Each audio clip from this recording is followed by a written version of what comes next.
প্রেমিক প্রেমিকা সেজে বরিশাল নগরীর ব্যাটারি চালিত অটোরিকশা চালকদের টার্গেট করত এই প্রতারক চক্র। প্রথমে অটোরিকশা ভাড়া করে ৩ থেকে ৪ ঘন্টা শহর জুড়ে ঘোরাঘুরি, তারপর ক্ষুধার ভান করে দোকান থেকে আনা হয় খাবার। সেই খাবারে মেশানো হয় উচ্চমাত্রার ঘুমের ওষুধ। অটোরিকশায় চালককে সেই খাবার খাওয়ানো হতো ভালোবাসার ছলে। কিছুক্ষণের মধ্যেই চালক অচেতন হয়ে পড়লে তাকে রাস্তার পাশে ফেলে রেখে পালিয়ে যেত চক্রটি। পরে সেই অটোরিকশা অর্ধেক দামে বিক্রি করে দেয়া হতো বরিশালের বাইরে। যখন এরা চুরি করে আনে, হাতে গাড়ি থাকলে আমার ফোন দেয়, ভাই ভালো কাস্টমার বা এই দাম লাগবে, তা আমি সেই অনুযায়ী কাস্টমারের সাথে কথা কই।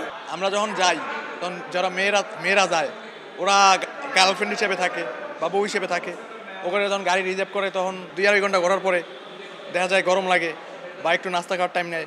ওই সময় রেস্টুরেন্টে বসে বা কোনো খালি মাঠে বসে দেখা যায় একজনে নিয়ে আসে, আনার পরে ওই ওরাই মিলেই দেয়।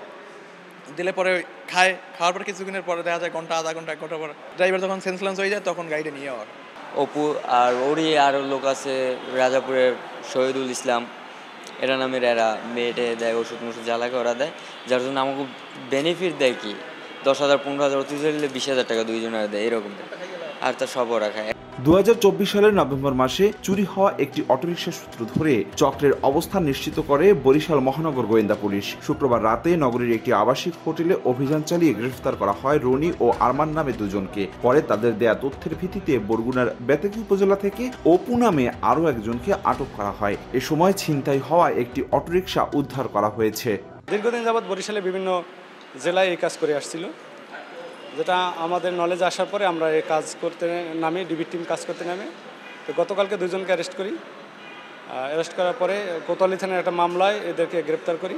গ্রেপ্তার করার পরে এরা আমাদের তথ্য দেয়, তথ্য মতে আরও একজনকে গ্রেপ্তার করি এবং অটো উদ্ধার করা হয়।